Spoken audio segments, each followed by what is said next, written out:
I was like, how did that happen? Like, that was We're going to get rolling here in about 2 minutes. This seems like, when I say the word virgin, I didn't mean jump, virgin corn. Okay,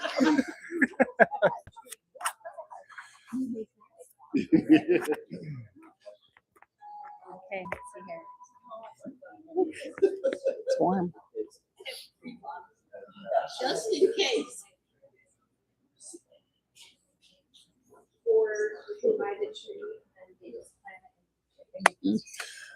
Okay, guys, we ready? Welcome to the Neighborhood Hive and the April meeting. Landon sends his regrets. He's at a Jazz game, so he has no regrets.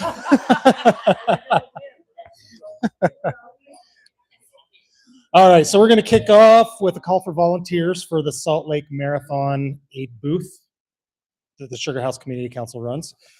So he's thinking it's going to be at the southeast corner of Highland High parking lot, unless he hears otherwise. So if you want to volunteer, get in touch with him, I'm assuming. April 25th.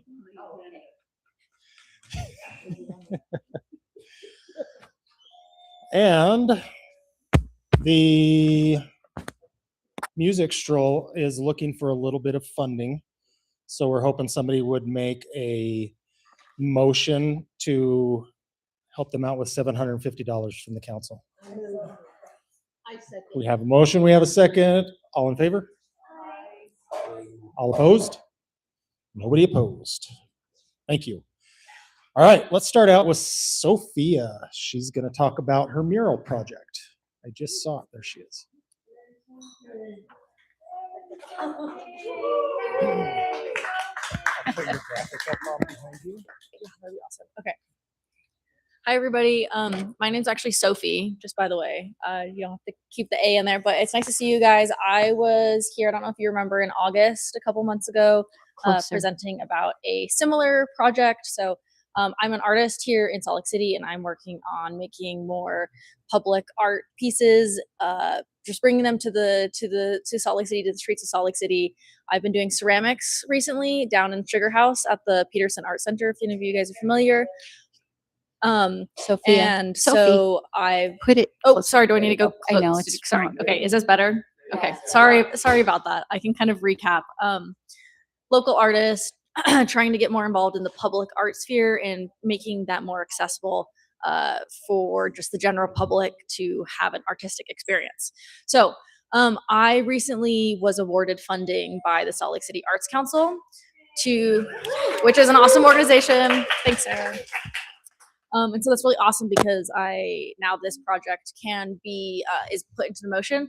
And so the vision for this project is a community-made ceramic tile mosaic. And I'm going to be making tiles, and at the workshops, I'm going to invite the general public, to decorate these tiles. And then after which I have a vision and design in my head, so it'll be kind of random. We're going to install it on the, yeah, sure, why not? I have some visual aids for you guys because I know that is easier. So this is kind of in line with my aesthetic. This is a mock-up, not necessarily the final design, but it's going to be something similar. So I envision in my workshops, I invite the folks to decorate a tile that I give them, a blank tile, and then I'm going to paint my decal in the glazing, just to kind of control the aesthetic. But I really want to invite folks to get involved with the public art process and kind of demystify it. And the really exciting part, is that we're going to install it on the exterior of this building, the Neighborhood Hive. Yeah. So I'm really excited about that. It's really awesome kind of being part of this community. I'm extra excited that it's hyper local to Sugar House because I'm partnering with two ceramic studios, Iron Desert Arts and the Peterson Art Center, which are both just down the street in Sugar House.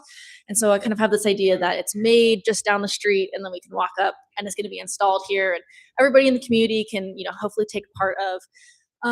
So why I wanted to come and talk to you guys about this is as part of the granting from the Salt Lake City Arts Council, we are required to raise $2,000 additional dollars. And so my plan for getting that funding is through a workshop fee to attend the workshop, and also just from donations from the general community. So I'm here. We're starting our fundraising for this project now. The timeline is going to be, the workshops are going to be held at the end of June, early July. I'm going to install the mural in mid-July, and then or in early August, and then in late August we're going to have a party here, unveiling the mural, celebrating, eating good food, and laughing. I imagine there'll be laughter. So yeah, okay. So that's the vision. I'm hoping to do it this summer per the grant. It needs to be finished by August 31st. August 31st. And so it's going to be happening this summer. I am accommodating 40 members of the public in these workshops. So that's 20 people per workshop. And then there'll be 40 community-made tiles embedded into this public mosaic art piece. So this QR code will link you to my website, in which I've embedded a place to sign up for the workshops and pay there, as well as just make a donation if maybe you don't want to do the workshop, but you're interested in supporting this project financially. That would be a place too. So I have printed out some flyers that look just like this that I'm going to leave here at the Hive. You can, my email is on those printed flyers, and my email is also associated with my website, in which you can explore from that QR code. So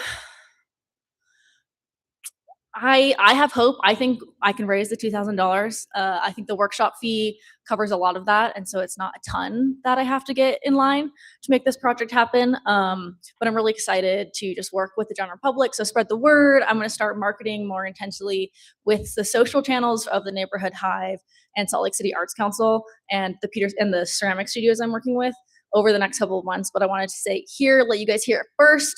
We're starting it today, and I'm really stoked, and I hope you guys want to get involved. And I brought another visual aid for you guys. This is something I made a couple years ago. It's similar in concept, just kind of showing my aesthetic. So this is a laser etched wood tile. I just kind of wanted to demonstrate that there can be many tiles that can come together to create a really cool design. So if that helps you kind of visualize the piece a little bit, the tiles will be a little bit smaller at the workshops, but yeah, so I think that's it. I'm really excited to, hear feedback, and I have an email list. I'm going to have a piece of paper that I'm going to just leave up here that you can write your email on and your name, and it will also have that QR code on. And so if you want to just stay in touch, keep updates on this project, definitely write your email down. I'm the project lead. It's me, and it's just me. It's just me doing it, and then my supportive community. And unfortunately, I have to go catch a shift at work right after this, so I'm unable to stay after the meeting to answer questions. So I really encourage you to write down your contact email or your contact information on that list so we can stay in touch.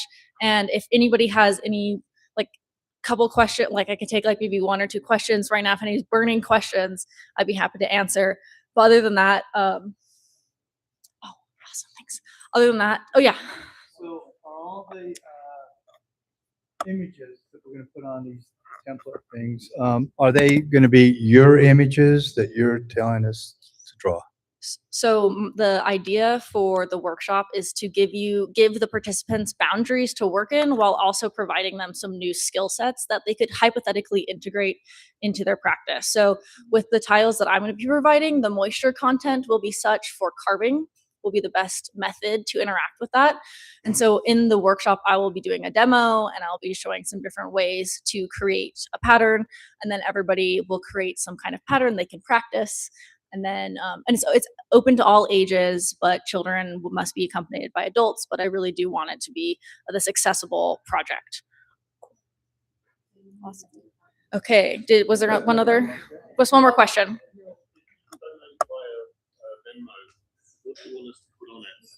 That's a great question. So he asked if you donate via Venmo, because I also have my Venmo linked through that QR code. In the subject line, you can put your email address and tile workshop, and then that will let me be able to add you to the list, and then also know what that payment was for. So hopefully that's clear. I try to set it up in a way that was pretty straightforward for just anybody to interface with. So thanks so much, you guys. Thanks so much for taking the time to listen to me. I'm really excited for this project. I think it's gonna be really cool and really beautiful.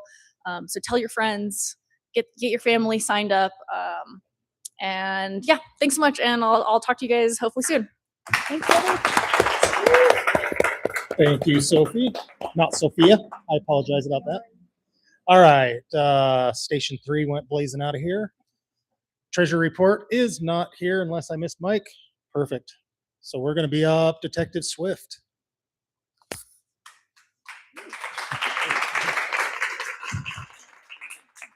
All right, yeah, not too much new to report. The numbers are still pretty good year over year. The weather's warming up, so we're going to be keeping an eye on that. I think the main thing we're going to be exerting pressure on up here this far east is they did a major cleanup around Parley's Canyon on the homeless encampments, and that might be pushing people down here. Definitely, if you see that push coming down here, call all of that in so we have the data to deploy resources up here.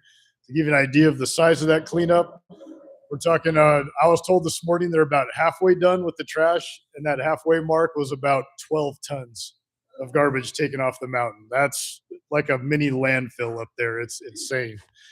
So yeah, so we are very cognizant that we're likely going to see them have to go somewhere. So we will be putting pressure on here, but definitely call it in so we have the data on that.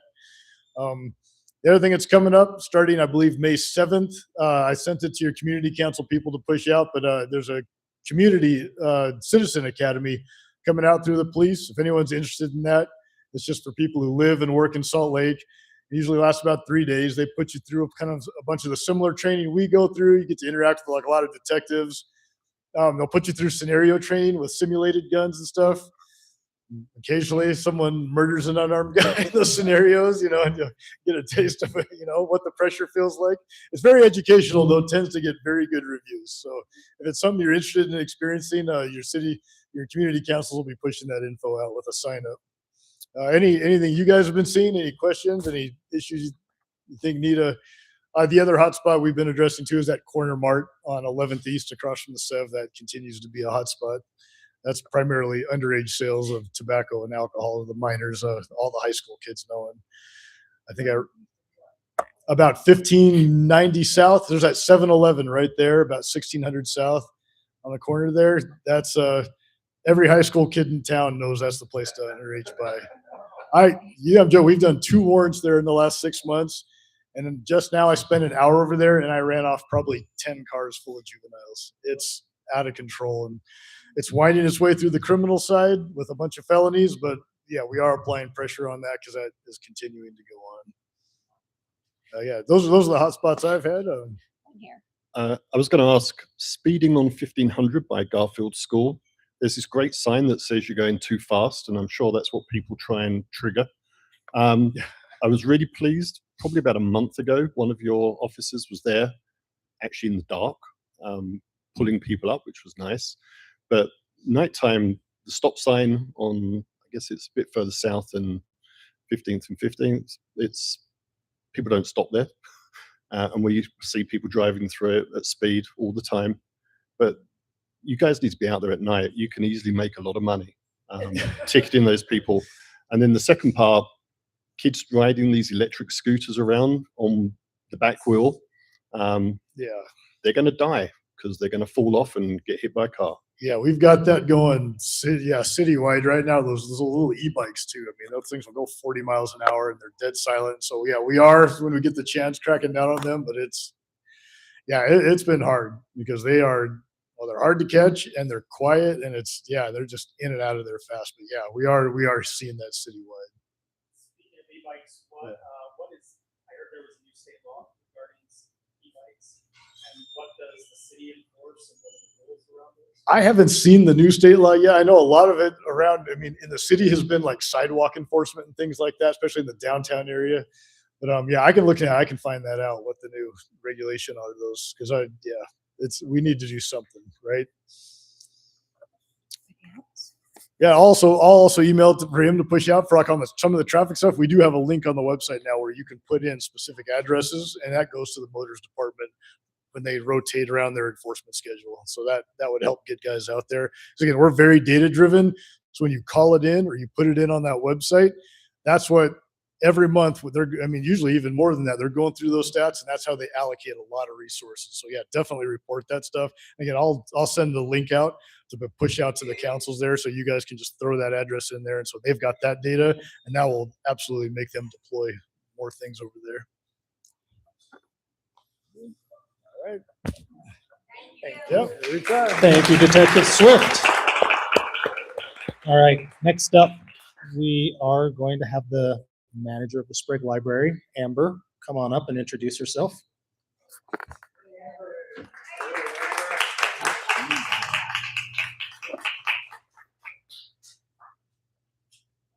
I'm the assistant manager. Really close. Oh, okay. Do you think you could talk to someone about the pay then? Thanks. Okay. Hi, I'm Amber. I'm the new assistant manager of Sprague. They asked me if I would introduce myself just so you guys know who I am and what I'm doing here at all your meetings. I don't have a slideshow or anything, but I do have a couple of things for you to keep on your back burner, which is that summer reading is about to start, and that will start on May 30th and go till August 1st. And we don't have any materials out yet, so I couldn't bring any. And it's Unearth a Story this year, which will be like dinosaur themed. And then I also wanted to say, I don't know if anybody is here from these places, but we had a readathon that had about 80 people come, and we had a bunch of Sugar House businesses donate to that for their readathon prizes, and it was really great. I think like Tizanti, Sugar House Coffee, Sugar House Station, Central Book Exchange, and some of them donated gift cards, which was like a big deal for the patrons to be able to get something like that for free for reading. So it's great, and so that was great.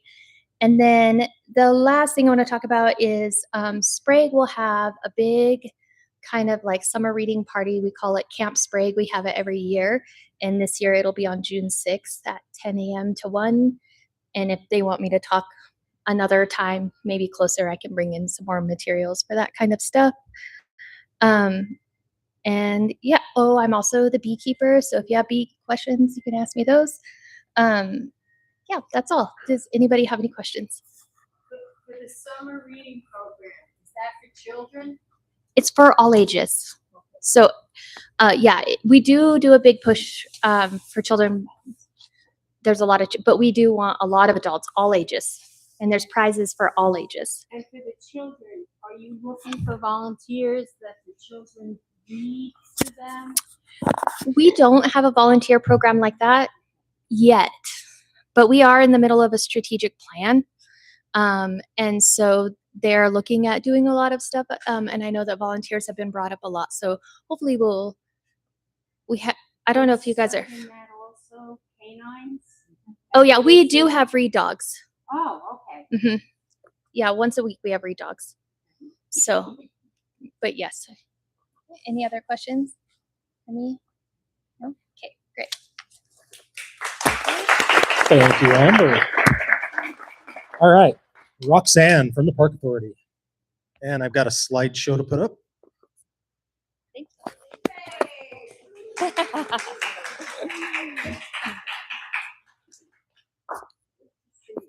Good to see you all. So yeah, Roxy Christensen. I'm the current president of the Sugar House Park Authority. Sugar House Park Authority is the governing board of Sugar House Park. So if you're like, what's that? Okay. I have some pretty big updates. Everybody here knows Highland High School is being replaced. That's been well talked about for a while. And there's going to be, we've been talking with them for several months. Lots of meetings, lots of conversations about some projects and helping them through that replacement. So I've actually got 3 little things that are going to be happening in Sugar House Park during the high school replacement. I want to just, say up front, again, a lot of conversation here with the school district, the city, the county, park staff, county parks and recreation, because they are the entity that actually manages the park. It's actually Salt Lake County Parks and Rec. We actually hired legal services to help us draft these agreements with Salt Lake City School District so that both parties are protected, the park's protected. If you weren't aware before, the park is actually under land, water, and conservation. We received money. It puts the park in perpetuity as open space. So these changes have also gone before them for concurrence with their regulation. Nothing's being transferred. The land's all ours. There's nothing, that's part of the perpetuity. We're not losing any parkland. And these were approved. The MOUs, memorandums of understanding, were approved in the March Park Authority meeting.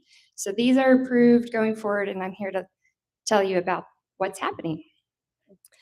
So here's the park. North is up. I'm going to start on this little area over here. Okay. This is 1700 East. Okay.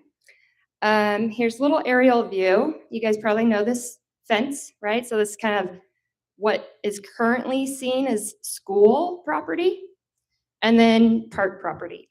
In reality, a sliver of here is actually owned by the school district. It just was never utilized with the current design, okay? So property line is actually a little bit south of this fence line, and it goes down to where the football track is, okay? So that hill, that very steep hill, is actually school land. With their new design, they want to take that back, right? They're trying to maximize parking, all of it. So this magenta line here is kind of what's been perceived as park and been managed by the park and is actually school property. And with this new design is going to be taken back by the school. Again, if you're familiar with this area, it's pretty steep there. So you can imagine the amount of retaining wall needed to bring their boundary in a flat plane to that edge. The park authority was not really excited about that idea. You guys also know it's a high area for litter, graffiti, damaging things, right? So we said, what alternative is there to just a big retaining wall? Seems like it's just going to be a graffiti nightmare, okay? So they were kind enough, sorry, this is just the boundary line again on an actual view. This is their proposed, school design, which shows you how it's coming up all the way to the edge. And their kind of compromise, we called it like a hybrid design, was that they will need to have some retaining wall on the very west side, but if they were allowed to regrade into the park, they could reduce the length of the wall. So what this is going to do is that the school is still only coming up to their property line, but they're going to regrade this with sod and trees and all of that, but they're going to make it more of a gradual hill to reduce the length of that wall. So here it kind of shows that compromise, right? Instead of the wall going all the way to 17th East, it's a lot shorter. It's going to be hill. So this is what, again, from a plan view, this is going to be the affected project area of the park. So the school district's going to complete this work of regrading this area. So you can kind of see the pavilion will be untouched, but these elements up there, volleyball court, the horseshoe pits, will be removed in that process. Here's a little bit more refined design from the school district's architects. So you can imagine kind of being by Parley's Creek. You're looking northeast to the school. And this is our Hidden Grove Pavilion in that same location. So, when the trees are developed, you can imagine it's going to be hill, retreat, a little bit of retaining wall. And this, what you're seeing here, is the fence right on their boundary line. So, this is coming. I've been told they're going to start it this summer. Is there any questions about this one? Yes. Hold on. Here. So we can hear you. There you go. So, I like trees. How many trees are going to be removed to allow them to regrade? And are they mandated to put them back? You can get bigger trees. It just costs more money. So are they going to put more mature trees in, or are they going to put twigs and we've got to wait 40 years for something to grow for shade? Thank you for talking about trees, because that was my biggest heartache with this. So it will be a loss of 32 trees, and those are big ones. Some of those are unavoidable because it's the school land. And then some of those are affected because of this preference to not have less wall. So in this agreement with the school district, and its city code, they will actually plant 2 trees for every 1 tree lost. This will be in alignment with the park's arboretum plan.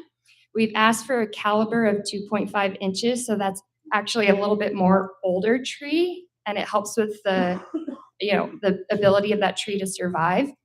And we've required them to use Tree Utah to plant those trees back. And they actually, put supplements in with it. They make sure it's planted properly. So we feel like with those additions, we're going to have a healthy, growth in the future, but we are going to lose some during the process. And that was the hardest point for me, is those are very old aged trees, and every tree that old is a loss for me. So it is a hard decision for that. Yes. Is there water plan for those?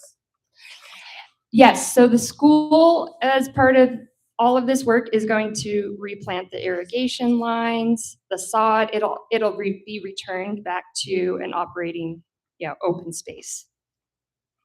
Yes. There you go. Take that. Oh, people online thank you. can hear. Okay. I was wondering if you'd go back to your graphic Yeah. and talk about the height of the wall in various areas along the line. So Yes. there we go. And I'm obviously not the best at this because, Salt Lake City School District's architect is designing it. I know that at this corner will be probably 30 feet. So this corner will be 30 feet. This isn't the final design. I believe you can imagine this is that hill right now by their football field. So it's always been a very steep grade, and I wish I had a photo of that. It's already eroding, stuff like that. So it's always been really steep here. It will be a wall. They'll be responsible for graffiti removal. It's kind of unavoidable here, but I think this gets down to, a couple feet here. And the whole distance, just for reference, that whole boundary line is 596 feet. So for this to be, this short is really what we were striving for, is less wall. We didn't think anyone wanted to be in the park and be looking at a concrete wall, and then just to, remove that temptation of graffiti and other stuff. Yes. The other 2 are much simpler, but yes, go ahead. Just a thought. Is there a way we can get the arts department from the school to draw murals on those walls to make it less likely that fellow students will graffiti it? Agreed. And we threw that out there. We know that it does deter graffiti. I think they're still trying to decide exactly the materiality and all of that, but I don't know that that's out of the picture right now, but that would be, again, for the school district to decide, and I think it would be beneficial for them. Maybe it's, Ram themed for the school or something like that. Do you know how wide the area is from the fence? How far south? I do. So this line from their property in is 115 feet. No, I mean for the area that they are. Oh, yes, it's like 0.64 acres. It's not much, but they are expecting to, fill all the way in and have like tennis courts right here on that corner where the wall's the highest.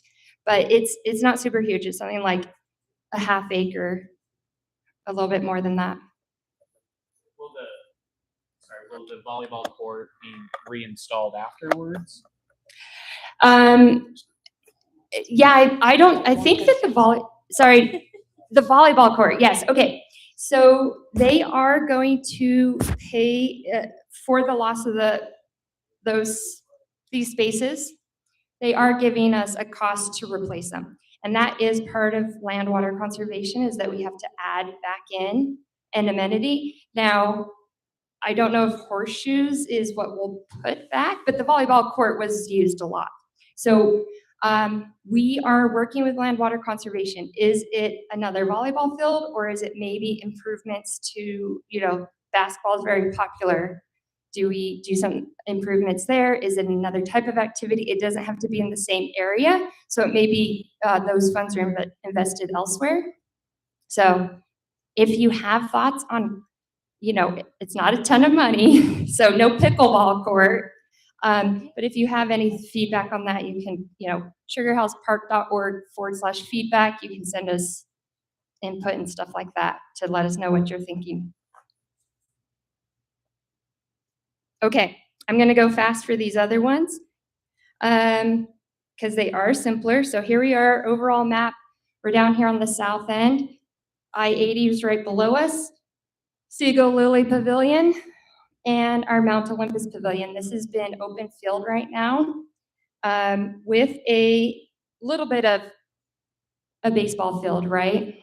So probably familiar with that. We've got an existing backstop, some underutilized dugouts, stuff like that. So again, the school is going to be doing their replacement. Baseball and softball are going to be relocated for that construction period. They came to the park authority saying, can we put a softball field in the park for 2 seasons? So our agreement with them is that they will take out what's there and replace it. So we're gonna get a new backstop, new dugouts with probably some shade cover. Still gonna be a very simple field with a fence. Same location, and they're gonna rent it, have priority renting for those 2 seasons during their softball. And then it's also shared use. So when the school's not using it, it's open to the public. So Beehive Sports could look into it, or other leagues can rent that softball field. When they leave, the facility stays, and the county's already agreed to take that on. It'll be in their pool of fields and rented after that. So it's gonna start this June. They do need to put in the field, put in the sod so it takes, and they will start using it next softball season, which starts February. So that will start June, they say. So you can expect that construction there. But it should be very similar to what it is now, just newer equipment. Yes. Yeah, they are going to put a fence around the edge this time. Yes. So their baseball field will be undisturbed by the construction. They can still use that. Are they going somewhere else? I think they're going to use Clayton Middle School. Yeah. Yep. And they did come to us for both originally, but they found another location. It was just softball they were trying to find a spot for. Okay. And then the last one, sorry. It's going to be more simple. Here we are again. This is right on the corner of their softball field. Public Utilities said, hey, you can't pump up to 21st anymore. You need to find another way for your sewer line. So they came to us, and they're going to, this is even smaller. It's like 10 feet wide by, 20, 30 feet. they're going to install a connection into the sewer line that currently runs under the park road. So this will be temporarily, disturbed, put back to the same way it was, curb gutter. It does extend into the road a little bit, so you can expect a little bit of traffic change pattern here. But this is kind of near that 45-degree parking. And again, don't have a timeline, but there will be construction as they connect that new sewer line in to support those facilities on the lower end of the school. And that's what's happening in Sugar House Park. Thank you, thank you.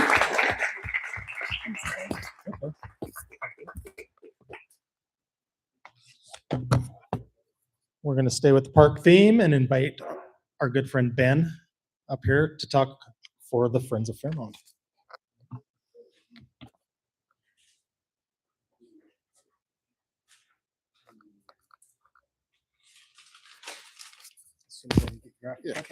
Hey, good evening, everybody. It's good to see you guys again. All right, I am here speaking as a member of the Friends of Fairmont, as well as I was tasked by Sally B and Sarah Woosley to come here and make two small announcements and put it on your radar of volunteer opportunities that we're looking for. On Earth Day, April 25th, from 10 to 12, we're going to be doing a event at Fairmont Park where we're going to go through and re-mulch all of the trees that we planted with Tree Utah. So it'll be a fun activity outside, obviously. Salt Lake City Marathon's that day, so once you're done helping out with the marathon, come over to Fairmont Park, get your hands dirty for a little bit, take care of the trees there, and just do a little volunteering with everybody there. Okay, I believe we have a QR code back there if you want to scan that, and you can use that for later. There's no sign up for it, we'll just see you there between 10 and 12 at the Friends of Fairmont shed, which is directly south of Fairmont Aquatic Center. The second announcement is that we're doing a Fairmont Park scavenger hunt on May 30th. And we're looking for both volunteer judges and people in the community who would like to make a donation towards the prizes. If you have any interest in participating with this, please reach out to either Sarah or Sally. I think we have all that information on the Sugar House Community Council page. Is that correct? Yeah, I guarantee Sally's up there. But essentially, I don't have a lot of details on the scavenger hunt, but we wanted to put it on your radar that this is happening. Should be tons of fun. It's the inaugural one. We've been talking about making this a yearly tradition. And then the last one, which is a little bit further in the distance, on August 4th at 6 p.m., there's going to be a Friends of Fairmont, for lack of a better word, State of the Union or State of the Park get-together under the pavilions close to Fairmont Aquatic Center, once again. But Sarah will be here to give you much more details about that. So anyway, if you like parks, come to my favorite park. I like Sugar House Park too, but this is my place where I take the dogs. If you have any questions, please reach out to either Sally or Sarah, and hopefully we'll see you on April 25th. Thank you.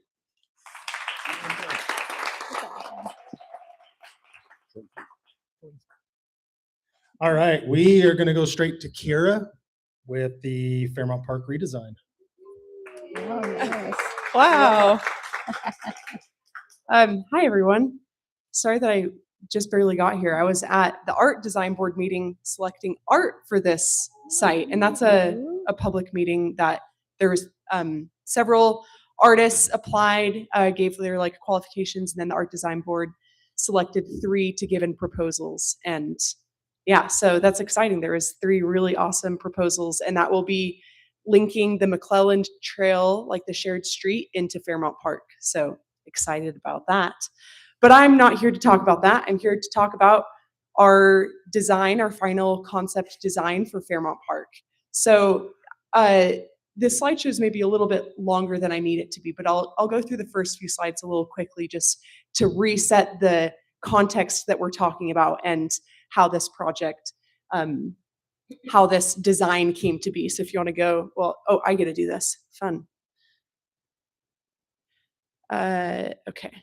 So let's see. Okay, perfect. We've done pretty extensive community engagement for this park, and these 6 elements were what we heard from our community engagement as things that the community focused on that we needed to prioritize. So creating a sense of arrival, preserving what is loved by the community today, encouraging a safe, accessible, and welcoming park, enhance spaces for community gathering, play, and relaxation, expand park users to bring more eyes on the park, and build a resilient, sustainable park. We did inventory analysis and kind of came up with goals from that. This is all on our project website, so you can read this in greater detail by visiting that website. This is a summary of our first community engagement, which was setting the stage of how do people use the park, what do they love about the park, what would they like to see different, kind of higher level. And then from there, we came back to the community with 3 different concepts that the community shared what elements they liked about from the 3 different concepts, and gave feedback on those. And now we have this master plan. And this is our overall concept design. And I'll show in just a minute the one that's phased with the funding that we currently have available. But we felt like it was important, given this park is so large, and with the engagement that we were hearing, we felt like it was important to maybe focus a little bit, or to think about the park as a whole rather than just the elements that we had funding for, so that we could, one, make sure that the parts that we were actually reimagining with the available funding made sense in a larger context, but also laid the groundwork for future projects. So we'll go into detail with this, kind of zooming in a little bit.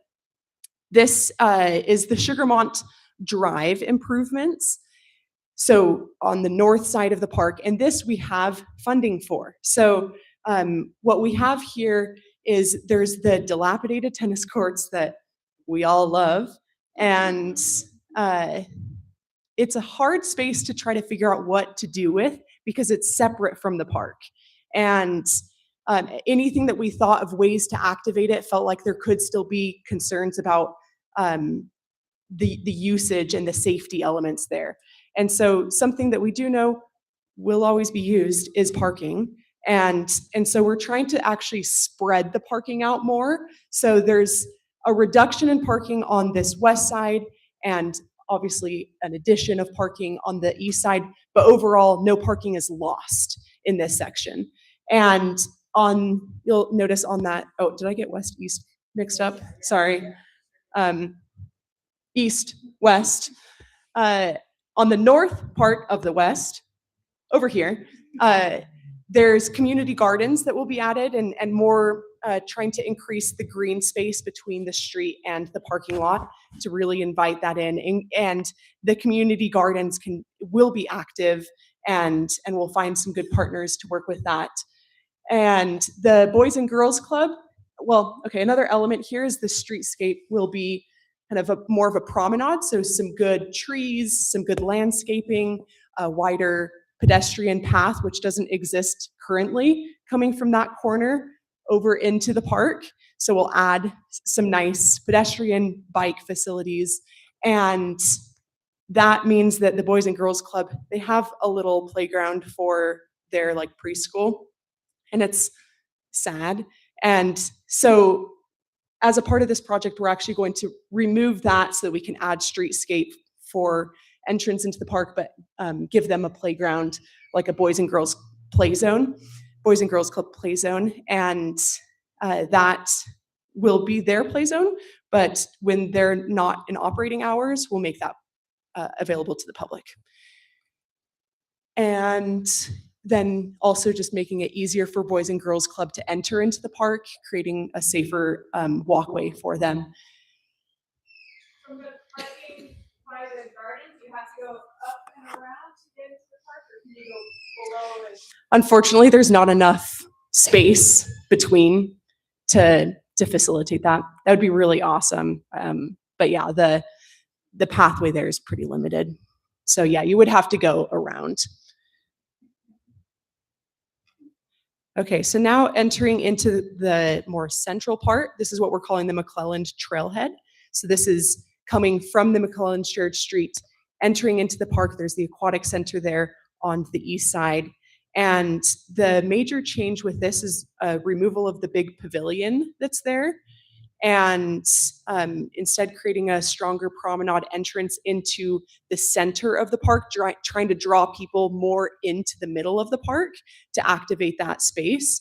And there in the middle, we'll have a gathering plaza that like maybe food trucks could enter into, or there'd be movable chairs, tables, benches, whatnot, for people to sit and enjoy, have some landscaping, trees. And the big part of this here is at the, right here, number 4, is what we're calling right now the hub. So it would be the ranger station, the restroom building, and the maintenance shed all combined into the maintenance house. I don't know what that's called. They'd all be in one area. So over here, we'd have the ranger station, the maintenance, and then the restroom building. All the restroom buildings are going to be consolidated into one. So there's 3 buildings currently in various stages of disrepair and safety concerns. And something that we heard from community members was actually that they liked the idea of consolidating the restrooms into a central restroom area, and that would help them feel safer, especially with the eyes from the rangers and the maintenance being right there connected, probably connected with some kind of like pergola structure that we feel very excited about.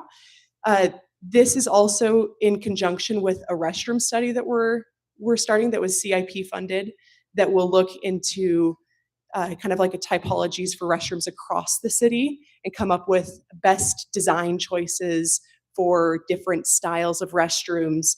And this one will take the findings from that and be kind of the first model of it, which is exciting. Okay, also this is all funded. So what we've talked about so far is all within the funding that we have available. This one has a few parts that are not fully funded yet. So the playground expanded, having here by the pickleball courts what we're calling like a wildflower walk. So you'll see throughout the park elements of moving away from just the traditional turf and more towards water-wise native landscapes. And so here we imagine like a beautiful area of more Utah native wildflowers and maybe taller grasses that don't need to be mowed in the same way that Kentucky bluegrass does. And inside of that wildflower walk, we've imagined some kind of natural play elements that lead into the playground patch that already exists. The central gathering lawn, you see here in this master plan, like more loop trails around the park. So this would have kind of more defining element to that central lawn. Seating around the volleyball courts, more seating elements added throughout the park. The native ramble, which is number 6, we kind of imagine as being a maybe pump track through the trees that are there already. Just some kind of like biking element to activate that corner near-ish the dog park. And oh, I skipped one of these. Number 4 is the dog park parking lot is eliminated and the dog park run is expanded. This is not in the current funding. We don't have that available, but that was that parking lot gets usage until it becomes really dangerous. It's kind of like below, the sight lines are not as great. And so that's something that we heard from the community. And then the boardwalk, we're calling it the Scouts Boardwalk by the fire pit area, trying to just include that element more in the park and have some kind of like walking, change the landscaping around there so that people are kind of encouraged coming from the pond boardwalk to walk around the fire pit area as well. And then the front porch on the east side is that streetscape along the eastern side where there's a lot of new buildings coming in, trying to make it more of a porch is what we're calling it. So adding more seating elements, more benches, tables, etc., to kind of have like a perch of sorts while still adding some ADA accessible ramps coming down into the park. And then the farther west side, pickleball expansion by 2 courts, beginner-based skate zone is added. So there's a little playground by the pickleball that would be eliminated and replaced with a beginner-based skate zone. That's something that we heard from a lot of folks, that the skate park is for advanced people and advanced skaters, and they would like more opportunities for kids to learn how to skate and make that safer there. And then the court, number 3, is a multi-use court, and that was funded through a CIP from a constituent that lives near the park. And then adding more native plants along the edge of 900 East. So all these elements are the larger scale master plan, and this is from that, what I've discussed, what we have funding for. So the Sugarmont Drive promenade, kind of that whole north side has available funding, the community gardens, the play zone for the Boys and Girls Club, and then the trailhead coming from McClelland, and the plaza, the hub with the restroom, ranger maintenance. The eastern front porch area will address with this funding, and the native wildflower walk leading into the playground that's kind of in the middle of the park, the beginner-based skate park, and the multi-use court. So this is what we have that now we are moving into detailed design for. So that means that the consultant that we've been working with are going to be making sure that this is all constructible. And we talk with a bunch of the different elements, experts of structural, electrical, landscapes, etc. And we're finalizing that contract with them right now, and we'll begin that design, I imagine, in the next 3 months or so. It's taking a little bit longer to do this back and forth to dial in the scope of work, and still hoping for construction by next year. So, any questions? Yes. How is this going to be coordinated with the eventual changes in the Boys and Girls Club? So we have been talking with the Boys and Girls Club throughout this process. And which changes are you referring to? They always seem to have plans. Yes. Their current plan is to stay in their building and remodel the building. And so, yeah. Yes. Do you want to say more about that? So currently the building they have is city and they've leased it. They've let us know that just because of a lot of the pressures economics right now, it doesn't make sense for them to do a big capital campaign. And in order for them to do a big capital campaign, they really actually need to do a release on their building to demonstrate that they have longevity with which to then do get investment for what that future looks like. So to Kira's point, the plan right now is they're working with the city to release that for the next 50 years, so that they're going to be in that building while they're working on what that future could look like. Thank you.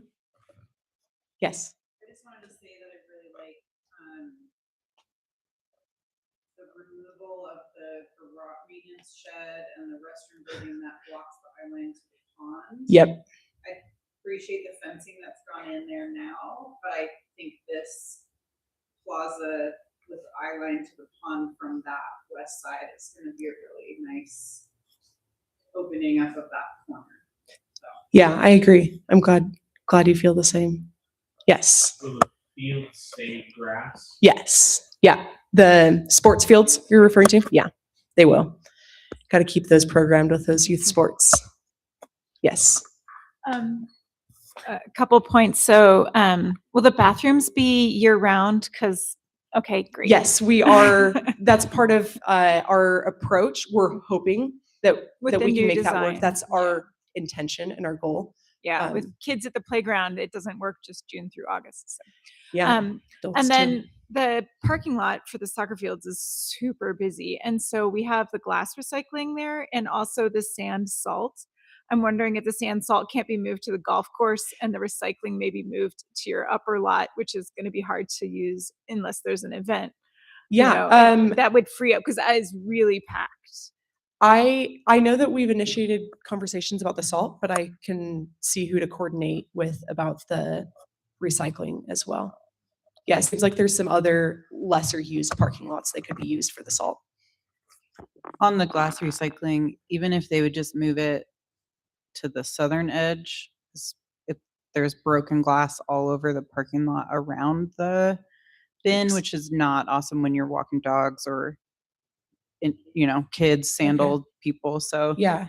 Okay. I'll try to figure out who to talk to about that. That would be great. Yeah.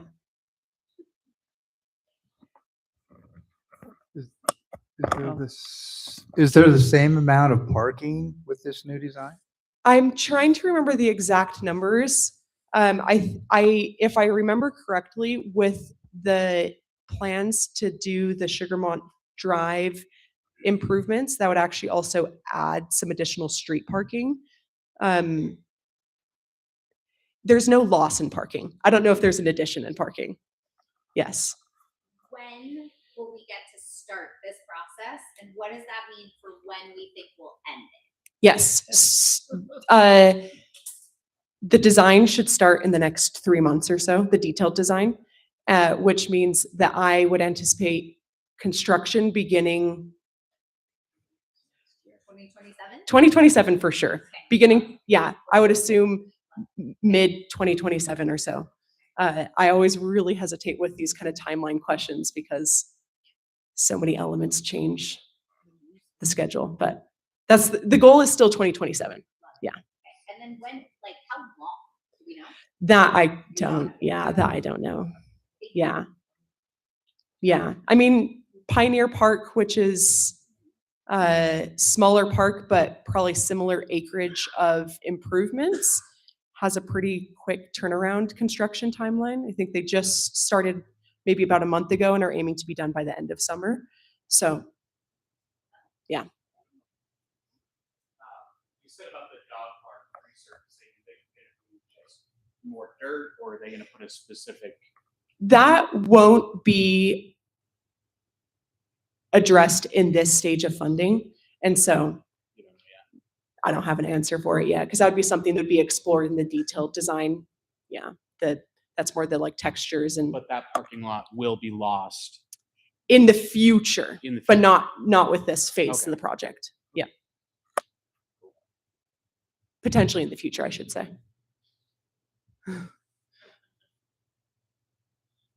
Okay. Seems like there's no more questions. Thank you, Kira. We're pretty lucky to live in Sugar House with all these great parks and people who care about them, right? All right, we're going to shift gears. We're going to go with a legislative update with Senator Pitcher. Come on up.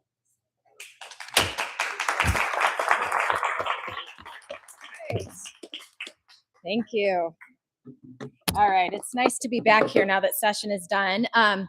So I thought I'd go over some of the big bills that passed. A lot happened this past session. I know last time I was here, closer. Oh, yep, that's better. Last time I was here, I know we talked a lot about the courts, and I think the Supreme Court bill had passed in February when I was here, but I can't remember if the Constitutional Court bill had passed or not. That bill did pass, but it actually got a lot better. So just to refresh your recollection, this is the bill that would have created a separate constitutional court to hear constitutional challenges. So we're thinking things like the challenge to Prop 4 or the challenge to reproductive rights or challenges to anti-trans legislation. That bill initially would have created a new state court with 3 appointed judges that would hear all of these types of claims. And the reason I was concerned is because I believe my Republican colleagues were on a mission to essentially handpick judges so that they can get the outcomes that they want. The bill got better. It got amended in the House to ensure that there is a constitutional court, but it will be on a rotating basis and the judges will be picked at random. So better, not my favorite. We don't need it. It's a waste of resources in a bad budget year, but it did get better. I think when I was here, we talked about the Supreme Court bill already. So I thought I'd start with the bad news first. We can go to some good news.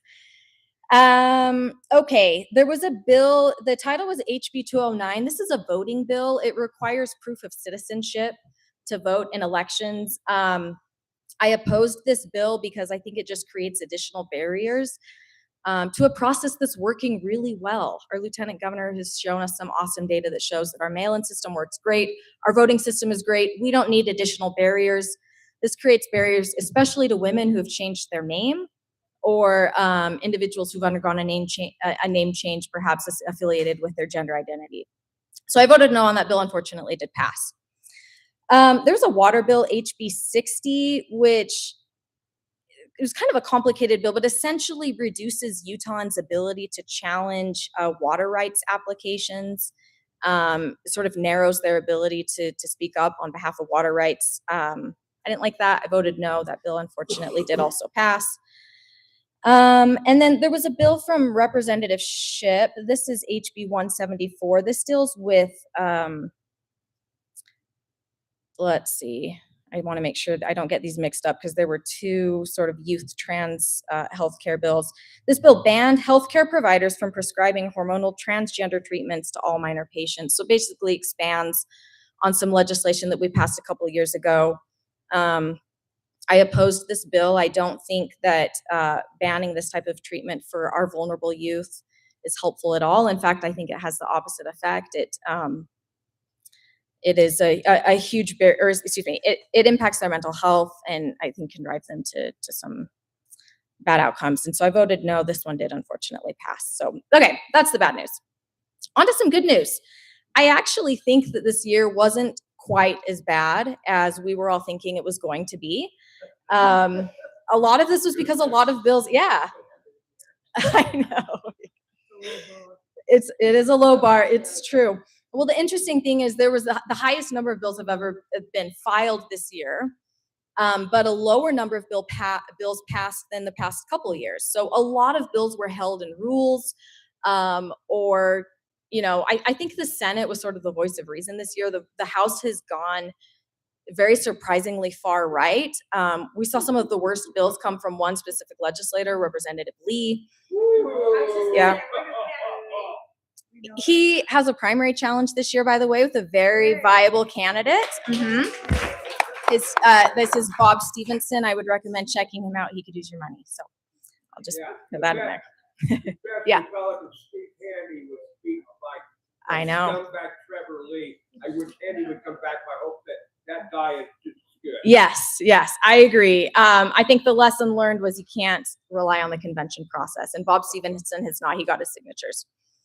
So on that note, one of the worst, if not the worst bill this session was HB 88. This was the bill that would have banned any type of public assistance to not just undocumented immigrants, but just non-citizen individuals in our state. We're talking things like homeless shelters, vaccines, food pantries, soup kitchens. I mean, you name it, anything public assistance related, they would have been banned from receiving these services. I thought it was an absolutely awful, immoral bill. And it took a very interesting journey because that initial bill died in the House. It wasn't going to advance. And then the sponsor of that bill subbed a bunch of language from that bill, not everything, but things like in-state tuition and some of these other public services. And he plopped it in another bill. I forget the number. I think it was, maybe somebody here knows it. It doesn't matter. He put it in another bill. That bill then narrowly passed the House. Well, first the sub narrowly passed, then the bill narrowly passed the House. But the best thing happened. No senator was willing to sponsor that bill. And if you can't attach a Senate sponsor to a bill, it dies. So without anybody to take it, without anybody to take it, it unfortunately can't advance anymore. So that bill died, and that was really great news.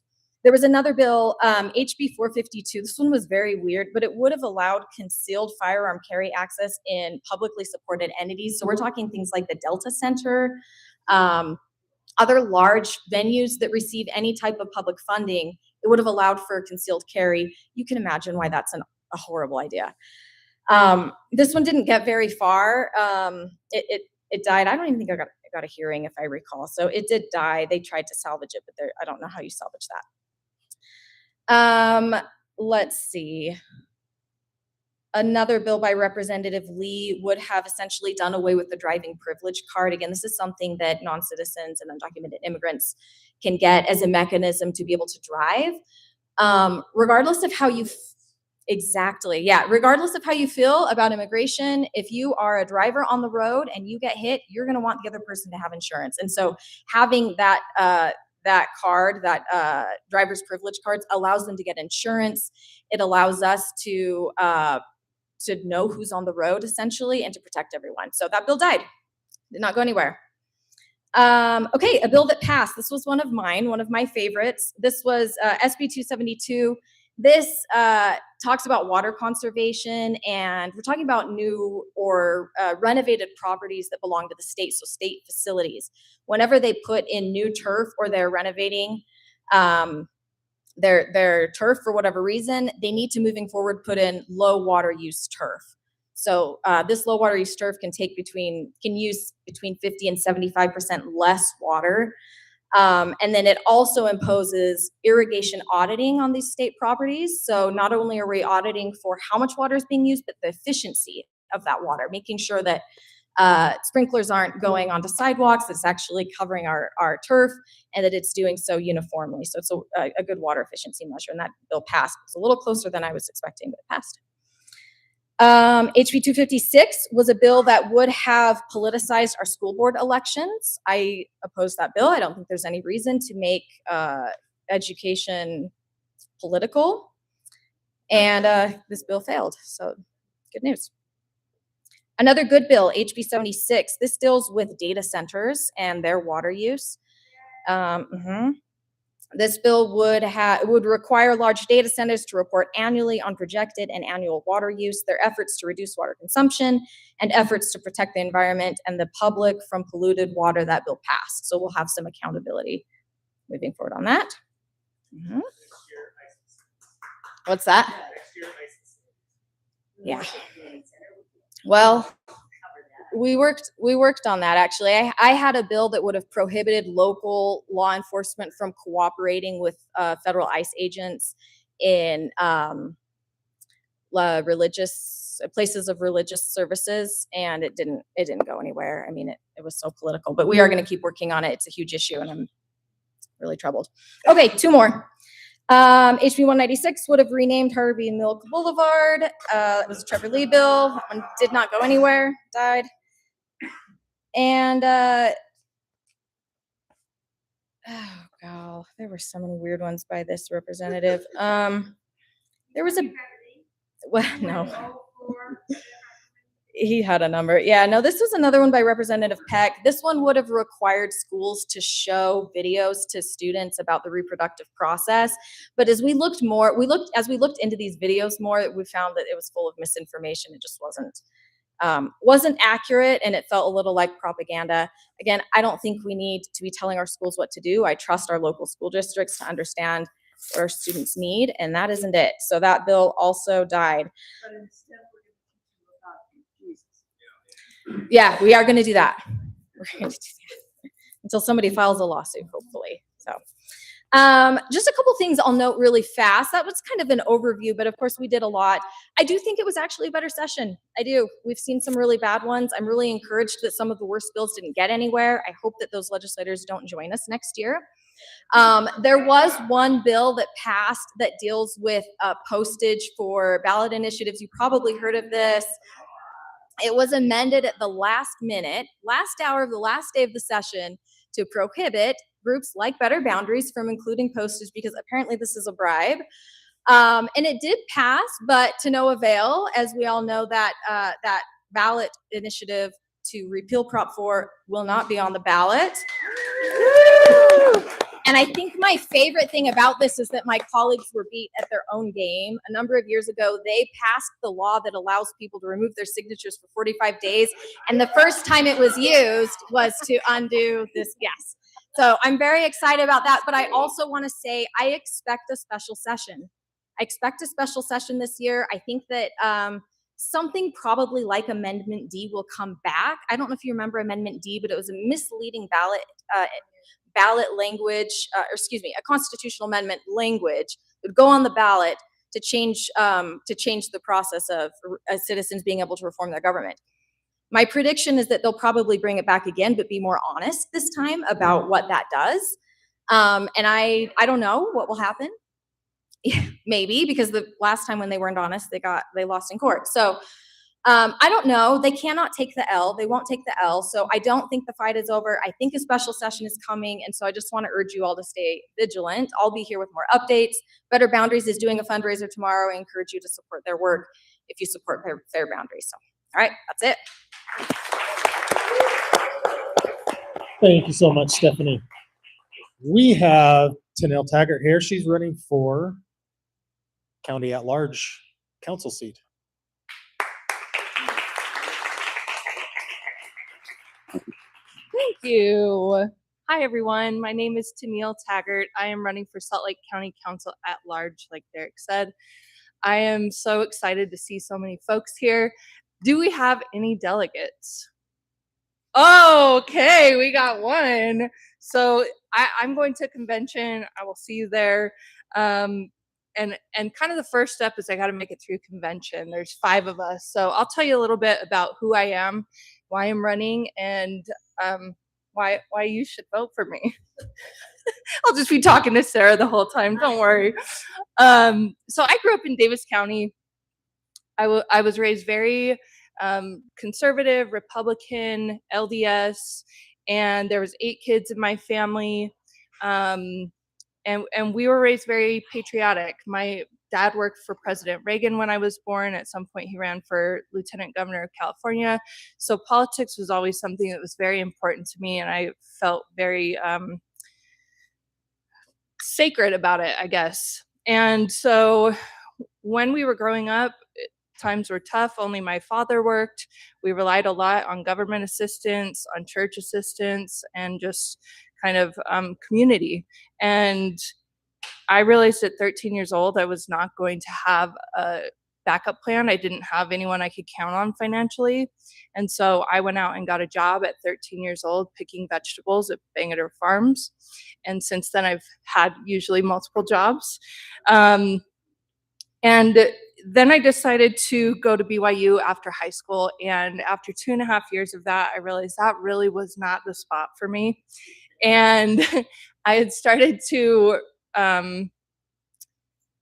sort of subconsciously question my sexuality, and I didn't know what to do. I didn't have words for it. I didn't know anybody who was out LGBTQ, especially here in Utah. I never saw anyone in leadership. So I couldn't even figure out what was going on. But I had somebody who told me I needed to move to West Hollywood.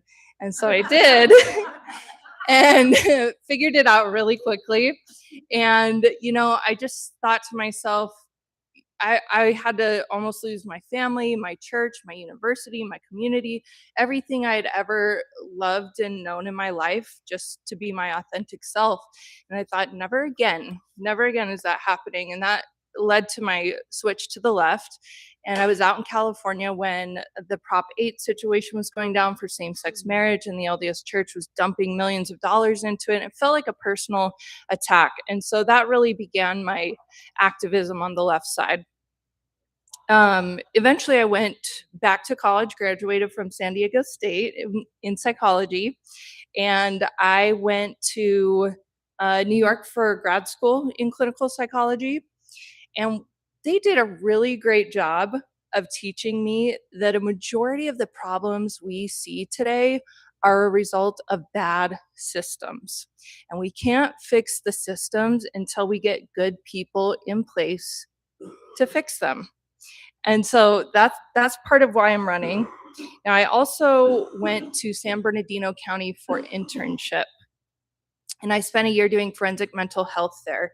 I worked directly with the courts, and I provided, I went to the courts interviewed folks with felonies and figured out if they were a good candidate for a program where they could get mental health, substance use treatment, and they'd have to attend for 18 to 24 months, be in a sober living, those kinds of things. And I saw firsthand what happens when we invest in our people, when we actually rehabilitate them and help them, as opposed to throwing them in a cell and tossing the key away. That program reduced people going back to prison by at least 80%. They became wonderful, engaged citizens again, like we all hope to be and want to be. And so when I got done with that, it was around the height of the pandemic, and I'm thinking, gosh, what am I going to do? I've had all these realizations that I'm not interested in continuing to put Band-Aids on everything that's broken. I want to go to the source. And I thought, let's move back to Utah. So I was a little bit upset to come back because I did not have that great of an experience here growing up. And I thought, I don't know exactly what I'm going to do, but there's something full circle here that I need to be back for. And so once I came back, I started hearing about Trevor Lee trying to ban pride flags. And I was like, that's it. I've been gone for 20 years. And, he's trying to shove us back in the closet. This is how far we've gotten here.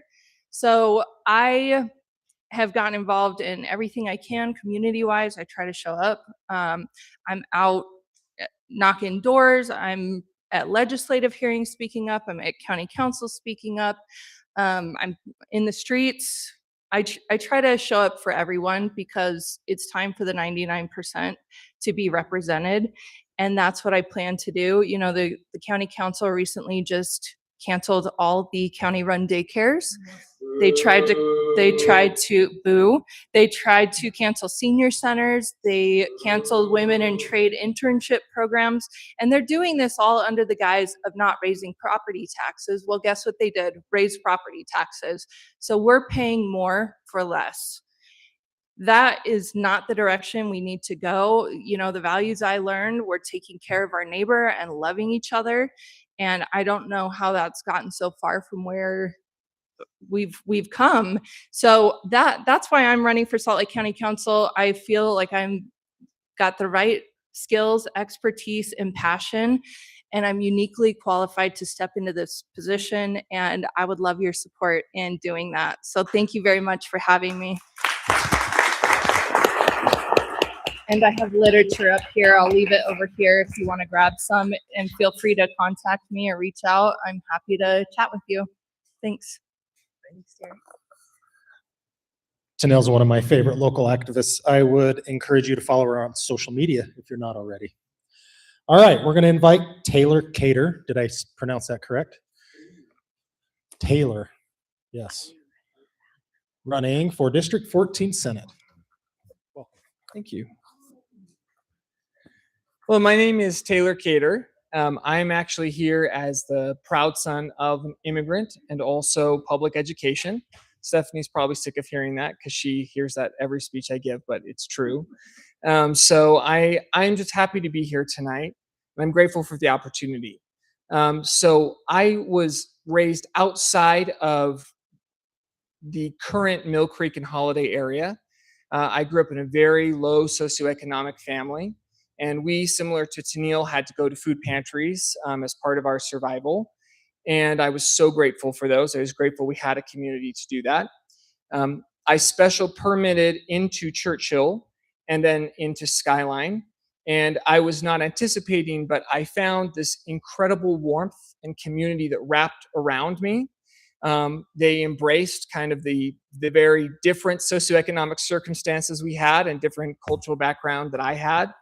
And I was given so many different leadership opportunities, both at Skyline and later on at the University of Utah, where I was able to be on the governing board for the University of Utah as a trustee. But I love public education because that's what public education can do. I went back to Skyline, where I continued to teach the school, of course, I went to, and I taught history there for almost 10 years. And then I went on to become the principal at Driggs Elementary School. because that is the power to me of public education. The student that I had at Skyline actually turned around and taught my own student. And what I recognize as an educator is that our public education needs to be addressed urgently. We don't have the time to vote passively yes or no on legislation that we like, although I honor that. What I would like to see is that we take some proactive advocacy for public education. And that starts with the money that I will say is being stolen from public education and put into the voucher program, into the Utah Fits All program. So if you look at that money, especially this year, $120 million of it, that's 2,300 public school teachers that could be in our schools. That's 4,400 para educators that could be in our schools, is going to private education.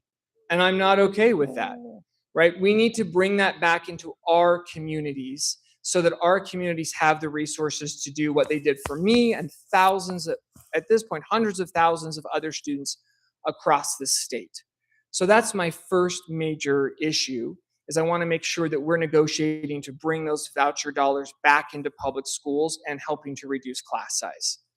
But I also think that as an educator, that gives me a particular lens in which I think public education offers a lot of solutions that far exceed the classroom. So for example, if we're talking about the lake, everyone cares about the lake right now, which is a wonderful thing. And I think our own Senator Pitcher has done a lot of great things to help with the lake levels as well. I think as an educator, I would take a different approach just because that's my expertise and have. And so I'm working with the Grow the Flow with Ben Abbott to create a curriculum and a state standard that would be applied in 4th grade and then also in 7th grade for Utah state history. And just imagine the efficacy rate of that. Every 4th grader in the state of Utah will learn about why the lake matters, why the lake health is critical, and guess what every 4th grader does, if any of you know a 4th grader? They go home and they tell their parents about it. They go home and they tell their friends about it, right? And all of a sudden, it becomes this critical conversation because kids in rural Utah are Panguitch. They don't care about the lake or air quality, and it's not because they don't have the capacity to. They don't see the lake. They don't see the air quality. It's not critical to them. So making sure that that happens is a solution that I think carries a high efficacy rate and of course can be helped if I were to be elected in the legislature. And then the last really big point to me is, again, based a little bit on my own experience. My grandma raised me for a couple of years of my life, and supporting senior citizens, I believe, especially with affordability, is critical. If some of you may or may not know this, but we have the highest rate of food insecurity for senior citizens in the nation. In the whole nation, it's 27%. So that means 27% of our seniors are standing in their homes wondering where their next meal is going to come from. That is unacceptable to me. We need to solve that problem, right? I'm not okay with that. The other issue that we have is one of the highest abuse rates of senior citizens in the country. So for those of you that may not know, Adult Protection Services is the only organization we have in this state that looks into senior abuse allegations or adults with special education needs.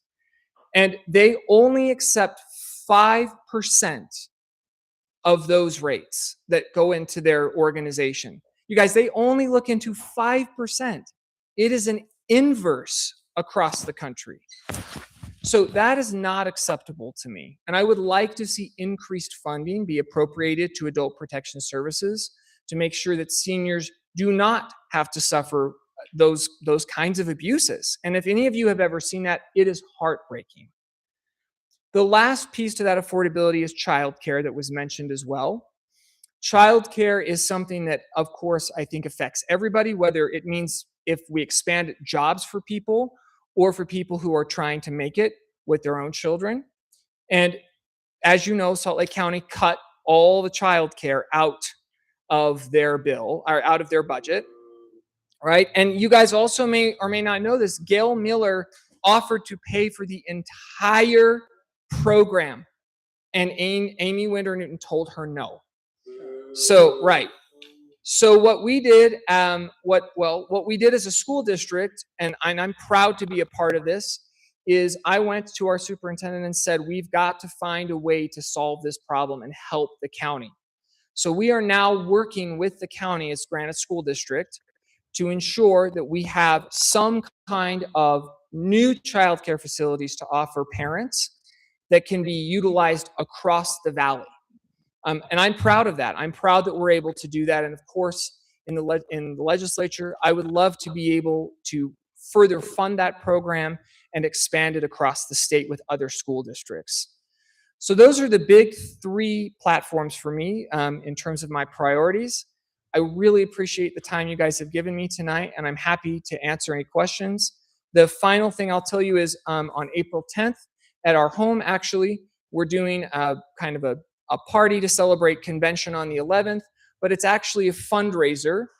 It's not a fundraiser for me, but it is a fundraiser to wipe out school lunch debt across the school district. So we are trying to raise funds for that. If you'd like to learn more about me or just show up and say hi, you are more than welcome to attend.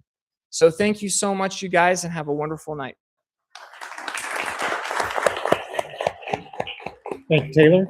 Did I see Eric McGill here? I didn't think I did. Okay, we're moving right along. Hannah, let's go. Thank you. Hi, everyone. How's it going? I'm Hannah. I'm from the mayor's office. I have a little bit of a different presentation tonight. I'm going to talk about the city budget process, which is so interesting and fun. We all love talking about it. No, we just want everyone to feel prepared as we are going into the budget season, just to kind of know what's going on and how you can engage and give feedback. So first, does anyone want to guess the city's total budget? If you saw it, don't guess. Any guesses? No guesses. $1 billion. $2 billion. Okay, very close. $1.9 billion is the city's total budget. However, I want to point out that these 2 big chunks in the front, public utilities and the airport, those are both enterprise funds. So they don't rely on any city taxes for their funding. And sorry, the formatting on these slides is a little funky. Not sure why. So they operate like private businesses, essentially. The fees that they receive for their services are how they provide their services. So the chunk that we're going to be focusing on of the city's budget is our general fund, which is this dark blue chunk here. And that's what pays for the work that we do in our parks, on our streets, the things that impact all of us every day. So where does the general fund get its money? The majority of the general fund comes from sales tax, 39%. And that's a very unstable revenue source. It fluctuates with our spending habits. It fluctuates with the economy. Back in 2009, the city's budget changed drastically because our sales taxes changed drastically. The other biggest funding source of our general fund comes from property taxes. That's about 29%. And that is the most stable revenue source just for a city in general, because the city gathers the same amount of funding from property taxes every year. You may notice fluctuation on your bill, and that's normal depending on the average property value in the area that you live. It's very complicated. But if you go in and look at your property tax bill, I would encourage you to do that. All the different line items, all the different taxing entities. The city is just one of many. The school district is another one. The library system is another one. So it's something, again, that's a stable revenue source, and the city has to go through a truth in taxation process if they decide to increase property taxes. And then we also get some funding from, federal grants, state grants, and then of course permits, our licensings, business licenses, our fees, etc. So this is just a breakdown of where a dollar of sales tax is kind of divvied up amongst different taxing entities. This is not a dollar that you spend. You have to spend around $12 to ultimately spend $1 in sales tax. So as you can see, the majority of that dollar goes to the state, but the city gets some decent chunks here in the middle, and then UTA and the county get some as well. We get 11 cents of every dollar that goes into our general fund. And then we have 6 cents that are designated for funding our future, which was passed by voters in 2018 and funds our parks, public safety, housing, streets, etc. And then the 6 cents that you're seeing here is the Capital City Revitalization Fund, which is what the legislature strongly encouraged last year for the downtown entertainment district. And something interesting that I've learned through this process is the city doesn't even get all of these 11 cents into our general fund. There are some other cities in the state that were frustrated that big economic drivers like Salt Lake City, like the capital city, get a lot of sales taxes. And so 25% of that goes into a pot that is then redistributed to other cities throughout Utah to try and help out the smaller, more residential cities. So this is a look at the general fund and how it breaks down amongst the city departments. And you might notice that the biggest blue wedge here is non-departmental. Doesn't really make sense on a graph about city departments, but that's really services that all city departments use. That also includes getting healthcare for all of our 4,000 city employees. That includes our IT department, our fleet, which includes our like police vehicles and garbage trucks, et cetera, all of the city vehicles that are used throughout the day. So looking at our next two biggest chunks, you'll see that police department and our fire department are the two biggest chunks of our general fund budget. And then you'll also notice that we have emergency services up here, which includes our 911 dispatch. So all in all, our public safety services add up to about 39%. Am I doing that math right? Yes, 39% of the city budget. So almost 40% is spent on public safety. So right now, the mayor is having her budget meetings with all of our city departments and is weighing different budget challenges, just like all of us do when we're at the grocery store or, trying to decide on how we want to spend our own budgets. Let's see, she has asked all city departments to prepare a flat budget with no increases and an option to look at a 5% decrease and what that would look like for their department when it comes to services and staffing. And that is, something she's working on right now. Some of the considerations that she's making, just as an example, our youth and family services have lost federal funding this year, which means less after-school programs or just general programming for Salt Lake City's kids. And so the mayor is now sitting there thinking, is it important for the city to fill that gap and make sure that those services stay funded? So the mayor will be working on her budget and presenting that to the council the first Tuesday in May. So that'll come up pretty quick. And after that is when you all can engage on the budget and attend city council meetings and those public hearings to provide feedback on your priorities for the city and how you think that budget should be spent. The council then adopts the budget no later than June 30th, but typically a bit earlier than that. You can learn a lot more about the budget. Our amazing finance team, they're the experts here. They prepare a budget book every year that's like 300 pages. So for some light reading on your nightstand, highly encourage that. But this QR code will take you to our budget website if you do want to learn more. I'm also happy to connect you to someone on our finance team if you have some more in-depth questions. Also on this website, there's a spot where you can send feedback to the mayor, because as she's preparing her budget, she wants to hear your priorities for our growing city. So you can give that feedback directly to me, or you can send it to the mayor on this webpage. Does anyone have any questions about the budget or the process? I know that was a lot. No questions. Oh, yeah. So she only asked for a flat budget or a reduced budget. She didn't ask for tell me what you really need budget. Correct. And I think flat budget is what they really need as far as, well, you're right. You're right. You're right. You're right. We're in a, I understand the Yeah. economic context that we're in. So that's why I'm asking the question. So only flat or try to conserve where we can so we can keep our programs. Correct. Yes. Yes. Any other questions or feedback? Okay, great. Thanks, everyone.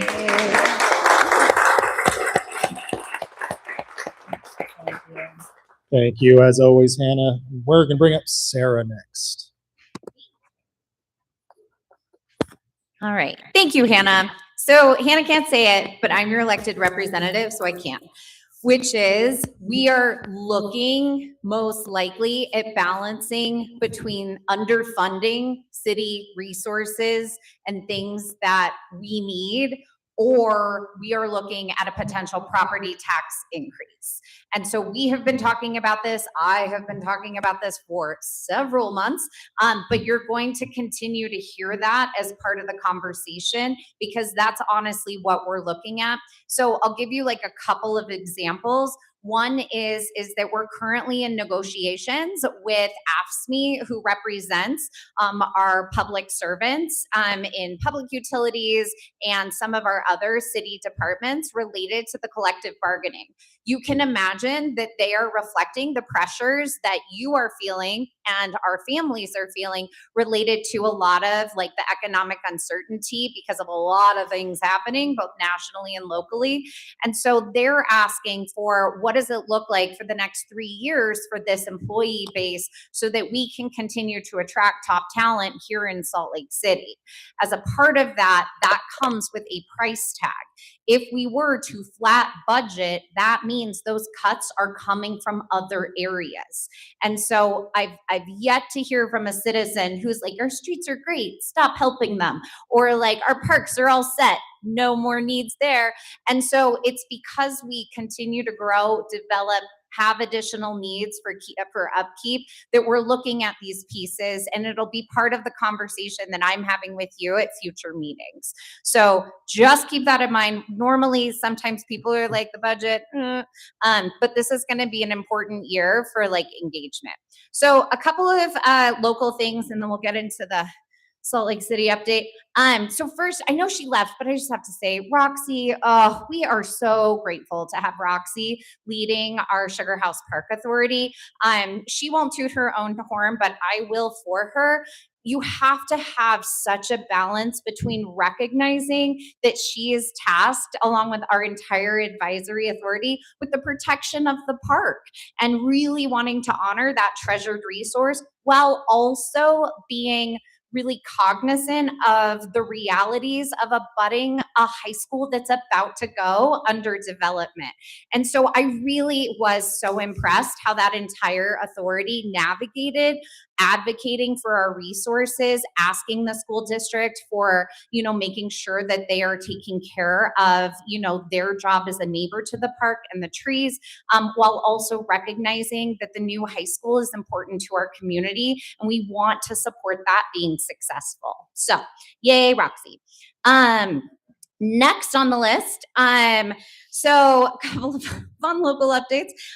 So some of you may be familiar with a really odd four-way stop that only has 2 stop signs that is over down the street a little bit here on 2100 East, right as you hit kind of the Parkway circle kind of aspect if you're headed down towards the golf course and then under the freeway.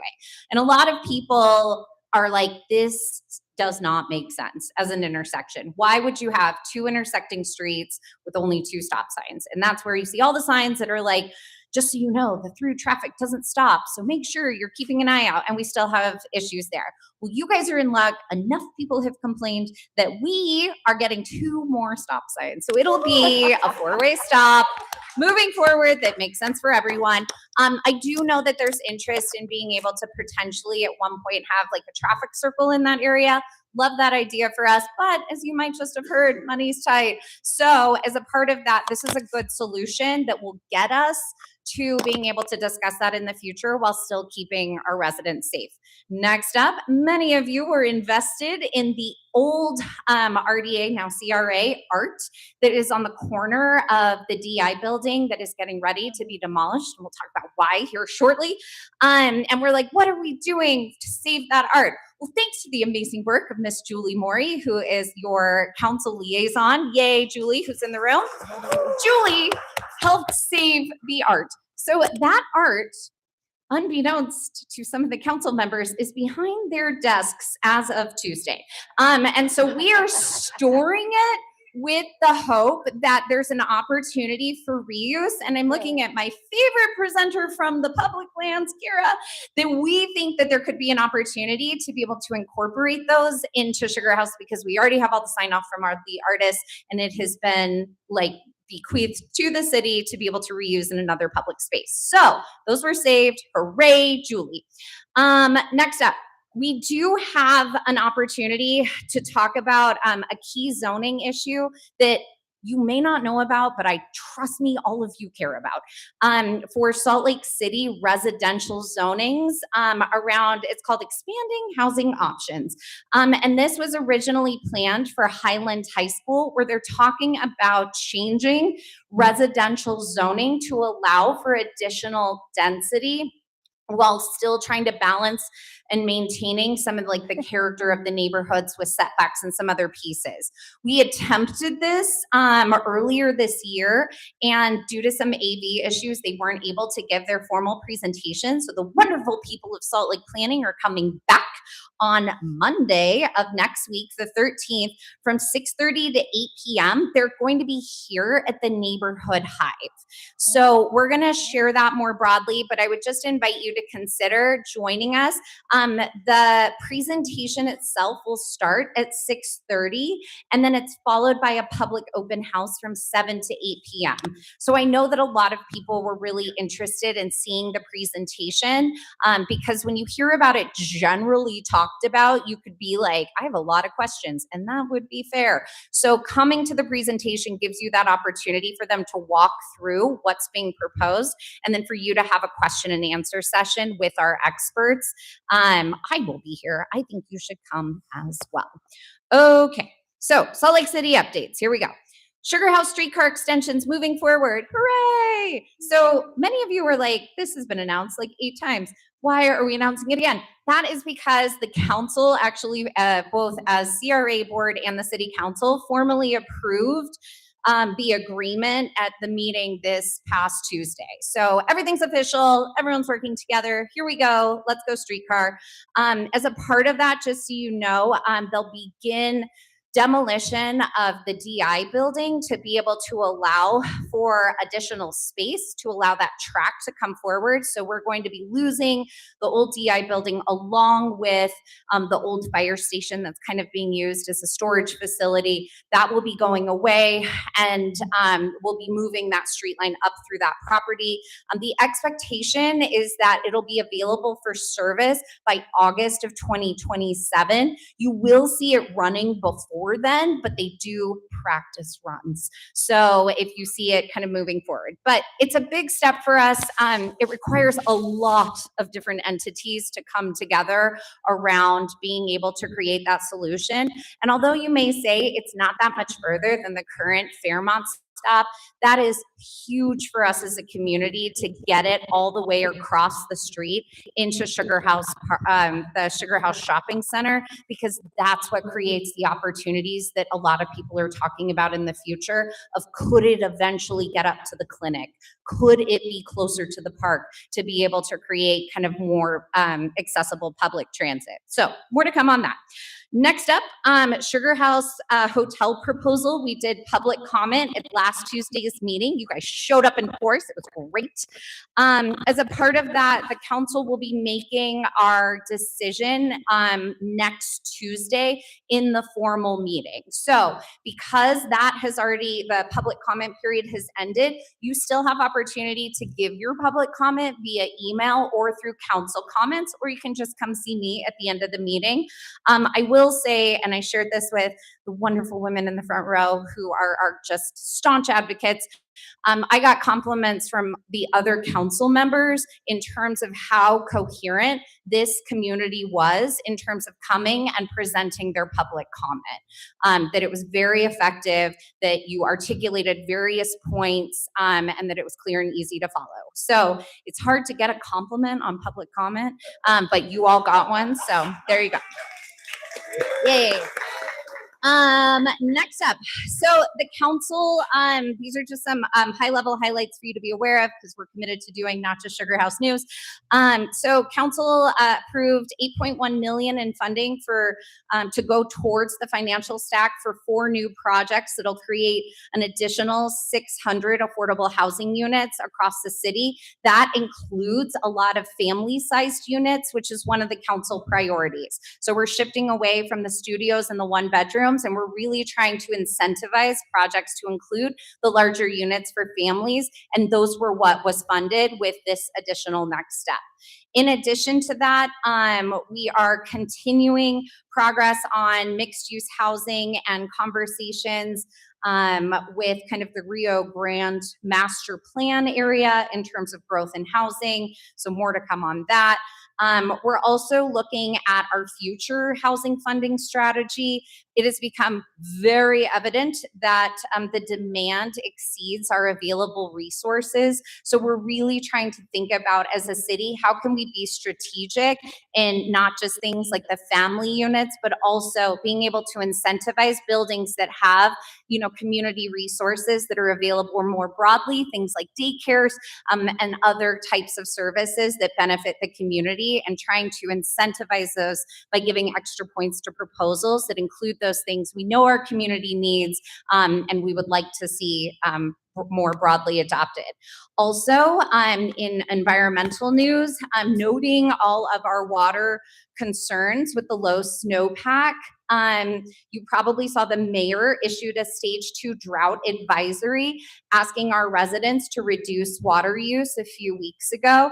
And then last week, the council approved updates to city code that temporarily regulates and limits high water use and development in projects that are in the industrial space.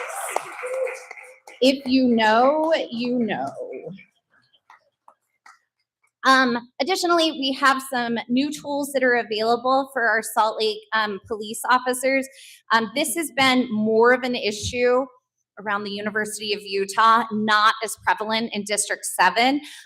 But nevertheless, I think one of the challenges that our officers have faced is they're often called by neighbors who are like, hey, it's 2 a.m. and there is a party that is going like gangbusters, like right next door to me.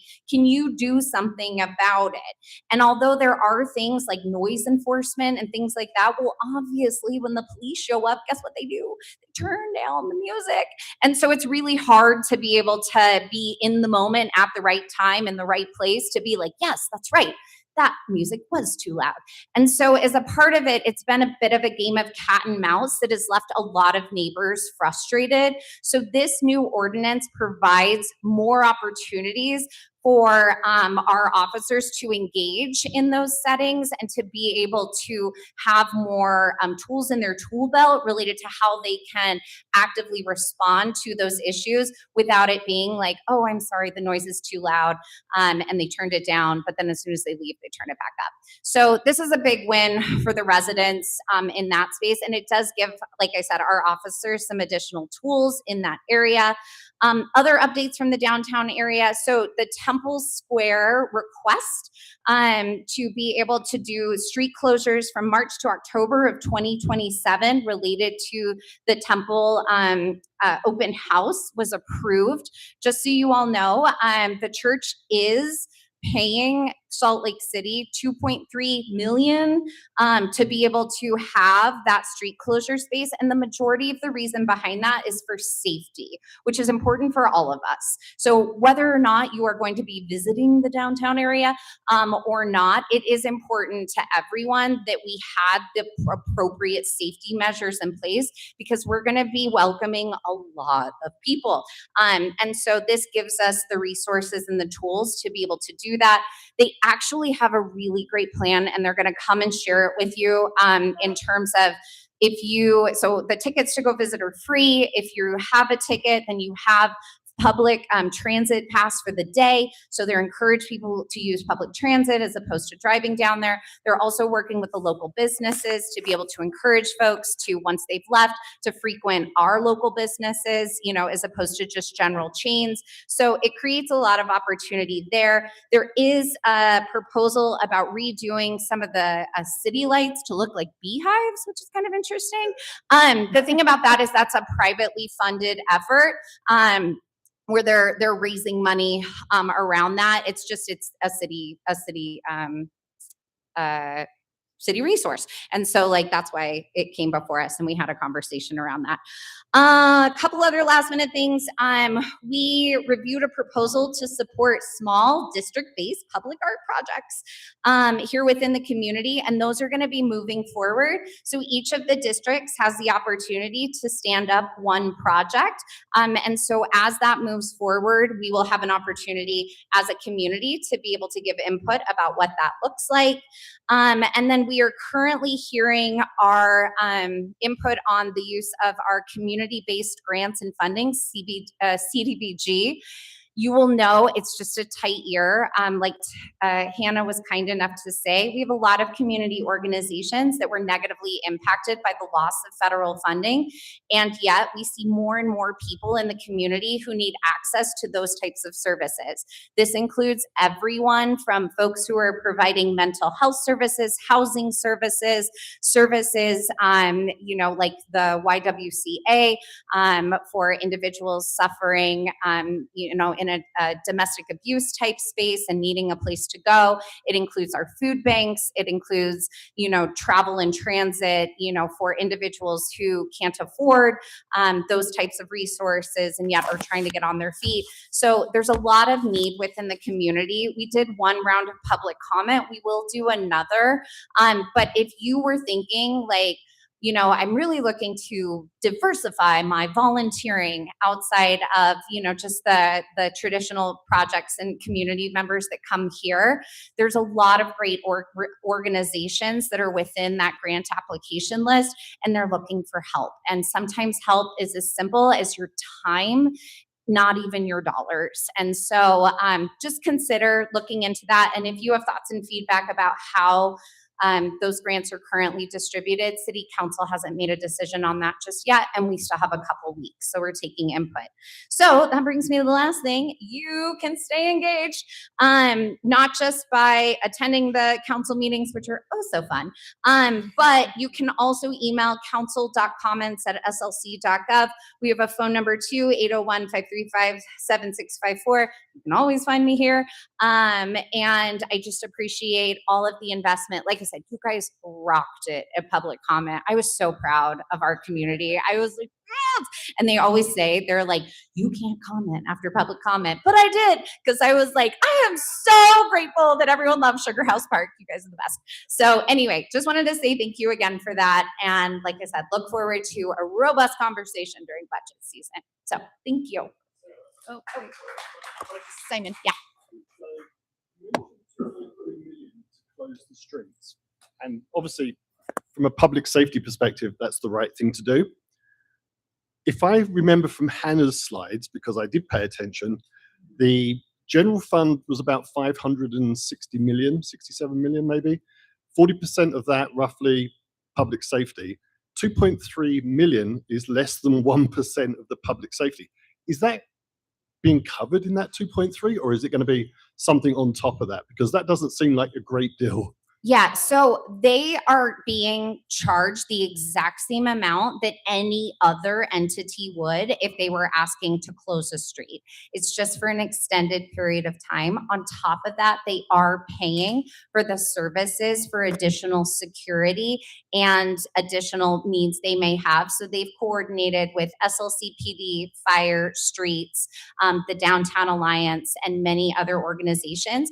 And so their compensation is specific to covering all of those pieces. So to my knowledge, there is not a single dollar that is coming out of the city to support that effort. It is all being repaid on behalf of the church related to that component. And we'll hope that we get lots of money in return with people showing up.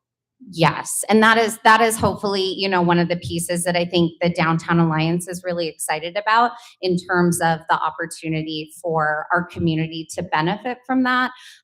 It's also actually a really good mini test case to prepare us in terms of what the needs will be and to help some of our legislators see the needs that will be associated as we look ahead to the next Winter Olympics. And so it gives us almost like a little test case to be able to say what worked, what didn't work, and then what do we want to repeat or double down on, and what do we want to get rid of as we're planning ahead for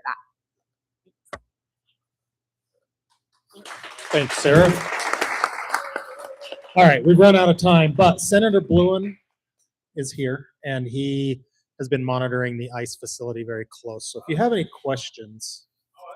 I was going to give kudos to Sarah if she wants that. I mean, you said something, but you kind of.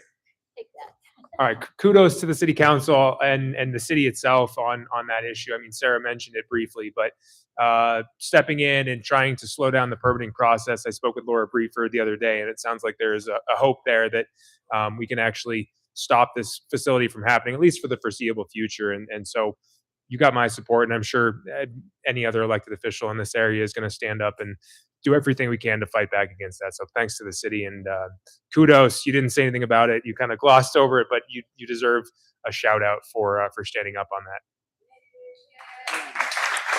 Thank you, Nate. And meeting adjourned. We'd love help with the chairs if you don't mind.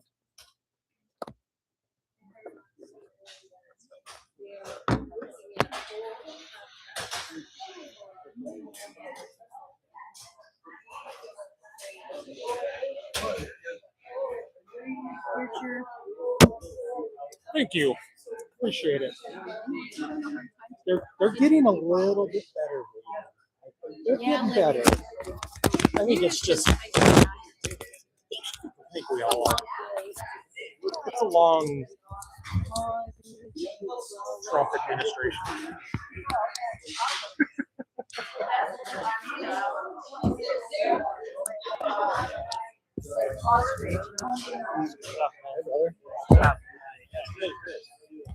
Good. I like the newsletter. I think that's sharp. I think it looks great. I know we made the right move. Awesome. Thank you so much. Well, thank you. Keep calling me.